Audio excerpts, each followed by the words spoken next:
네, 안녕하세요. 김용필입니다.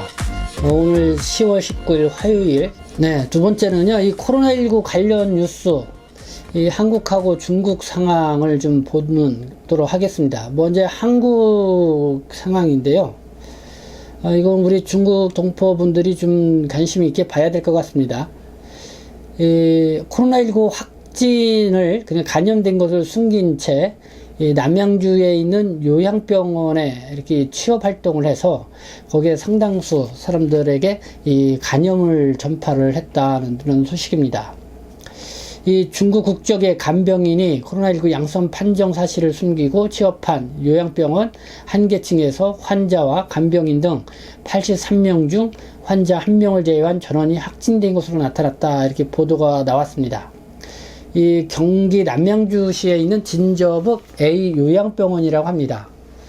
이 확진자가 처음 확인되고서 한 11일간 이 환자 58명과 종사자 24명 등 총 82명이 코로나19 확진 판정을 받았다는 것입니다.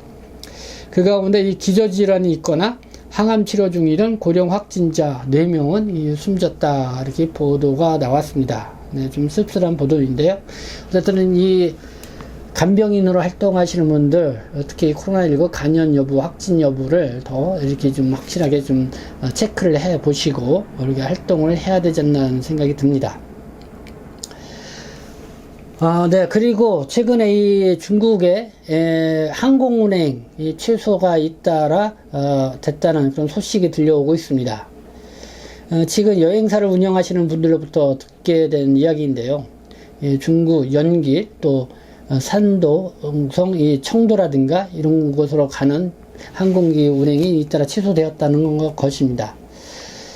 그래서 중국 출국을 앞둔 분들 좀 불안하게 하는 그런 소식이 아닌가 생각이 드는데요. 그런데 왜 이런 현상이 발생했을까 한번 좀 이렇게 생각을 해봐야 될 것 같습니다. 그래서 뭐 많은 분들이 이미 짐작을 했으리라 생각하는데요. 이 중국에서도 최근에 이 확진자가 이렇게 산발적으로 발생하고 있다는 소식이 들려오고 있죠. 이 중국은 그러니까 지난달에 이 코로나19 이 종식 선언을 했다, 뭐 이렇게 보도가 나오기도 했었는데, 그러니까 뭐 몇 주째 계속 코로나19 확진자가 발생하지 않아서 이렇게 종식을 선언했다, 이렇게 나왔는데, 최근에 또다시 이 확진자가 산발적으로 발생을 하고 있어서 또 이렇게 비상 상황에 들어가 있는 것 같습니다. 이 19일요, 중국 국가위생건강위원회가 발표를 했는데요. 전일 이 지역사회 코로나19 감염에 의한 확진 및 무증상 감염자가 각각 9명, 2명이 보고됐습니다. 이 확진자는 산시성 시안에서 5명, 내몽골에서 2명, 후난성 창사에서 1명, 닝샤이 해족 자치구의 인체에서 1명, 그리고 또 무증상 감염자는 윈난성에서 1명, 산시성 시안에서 1명 이렇게 나왔다는 것입니다. 그래서 이 지방당국은 이들 확진자가 다녀간 이 관광지 일부를 잠정 폐쇄를 하고 또 주민들을 대상으로 코로나19 핵산 검사와 밀접 접촉자 파악 작업을 진행 중이라는 것이고요. 그리고 중국 관영 글로벌 타임스에 따르면은요, 인구 1,300만 명에 이르는 이 시안, 이 전체 시민을 대상으로 코로나19 핵산 검사를 시행할 예정이다, 이렇게 보도를 하고 있습니다. 이 밖에도 각 한 명의 확진자가 발생한 후난성 창사와 닝샤 자치구의 인차 또한 술집과 영화관 같은 공공장소를 폐쇄했다는 소식, 그리고 지난 13일 이후 4명의 확진자를 보고한 내몽구 엘란 하이토는 7만 6천 명의 주민들을 대상으로 외출 금지령을 내렸다는 이런 소식이 오늘 이렇게 주요하게 전해졌습니다. 네, 뭐 한 명만 발생을 해도 이렇게 거의 봉쇄 수준에 가까운 이런 방역을 하고 있는 중국이죠. 그래서 어떻게 보면 너무 심하지 않냐, 뭐 이런 또 얘기까지 나오고는 있는데요. 어쨌든 이 2022년도 내년도 2월달에 있을 이 베이징 동계올림픽이 개최되기 전까지는 중국이 이 코로나19에 대한 이 철저한 방역 정책은 계속 이어지지 않을까, 이렇게 생각이 듭니다. 그러면서 우려되는 거는 한국에서는 현재 코로나19 확진자가 한 1000명, 1500명대 뭐 이렇게 나오고 있죠, 매일. 근데 다음 달 11월부터는 위드 코로나라고 해서 상당히 문제는 뭐랄까요, 이 방역이 많이 좀 완화된다고 그럴까요? 사회적 거리두기도 많이 완화되고, 그에 따라서 지금보다 훨씬 더 많은 이 감염자가 발생할 우려가 있다, 뭐 이런 이야기도 좀 나오고 있죠. 이렇게 되면은 이 중국에서는 이 방역을 철저히 하고, 한국에서는 방역을 느슨하게 하고, 뭔가 이렇게 대치되는 이런 방역 정책으로 인해서 이 중국과 한국을 오가는 분들에게 상당히 이 불편을 초래할 수 있는 그런 상황이 전개되지 않을까, 이렇게 생각이 듭니다. 어쨌든 이 중국 당국에서는 한국이나 뭐 해외에서 입국하고 있는 사람들에 대해서 격리 기간을 뭐 28일 또 플러스 28일 이렇게 늘려서 하고 있다는 얘기가 있고, 그 앞서 말씀드린 것처럼 항공 문항에까지 취소하는 상황들이 벌어지고 있다, 이렇게 볼 수가 있습니다. 그래서 좀 이런 부분들을 좀 우리가 잘 유념해서 알아둬야 될 것 같고요. 어쨌든 이런 상황에 맞춰서 뭐 우리가 좀 더 뭐랄까요, 이 계획도 좀 세우고 그렇게 해야 되지 않을까 생각이 듭니다.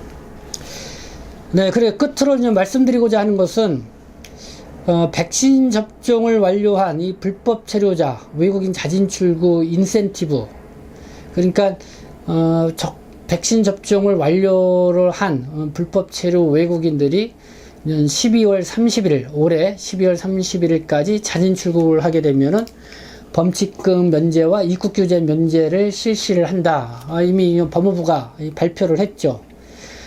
그래서 뭐 지금 15일자 하이코리아에도 이 공지사항으로 올라가 있는 상황인데요. 근데 이게 앞서 이 자진 출국을 한, 특히 중국으로 자진 출국한 분들 중에 이 재입국 기간이 들어오지 못해서 이 자진 출국 후 이 인센티브, 그러니까 재입국할 수 있는 그런 특혜를 받지 못하게 되었다라는 이런 불만이 나오고 있다는 이야기를 들었습니다. 그러니까 이 자진 출국을 하게 되면은 입국 규제가 언제까지고, 그리고 언제부터 언제까지 그 안에 들어와야 된다. 이 자진 출국 확인서에 뭐 그렇게 기간이 명시되어 있는데, 지금 코로나19 때문에 그렇고, 뭐 중국에서도 또 제때 뭐 여권 발급이라든가 뭐 이런 거를 제때 안 해주다 보니까, 또 뭐 영사관에서 비자를 또 발급을 또 계속 늦추게 해주다 보니까 그 기간 안에 이제는 못 들어오게 되는 사람들이 지금 많아지고 이 불만의 요소가 있다는 것입니다. 그래서 뭐 이런 얘기가 이렇게 소소 이렇게 들려오고 있는데요. 그렇다면은 이번에 이 백신 접종 완료자들, 불법 체류 외국인들이 뭐 12월 30일까지 자진 출국을 하면은 입국 규제를 면제해준다. 결국 뭐 재입국을 할 수 있게끔 해준다는 건데, 이거 제도가 얼마나 실효성을 갖추게 될지 그게 좀 회의감이 생깁니다. 그래서 이번에 이 정책은 이 백신 접종을 독려 차원에서 이렇게 나왔다는 생각이 드는데요. 어쨌든 이 법무부 출입국이 이 불법 체류 중인 외국인 현재 한 40만 명에 가까이 이르는데요. 좀 고민들을 많이 해야 될 것 같습니다. 그래서 뭔가 좀 적극적인 구제 방안 정책을 내놓는 것이 필요하지 않나, 이런 생각이 듭니다. 그리고 여러분들이 언제나 저희 동포 세계에 또 뉴스도 제보해 주시고요. 또 고충 상담도 있으시면은 이렇게 또 말씀을 해 주시면은 여러분들 입장에서 최대한 도움을 드릴 수 있도록 노력하겠습니다. 네, 저는 지금까지 동포세계 신문대표 편집장 김명필이었습니다.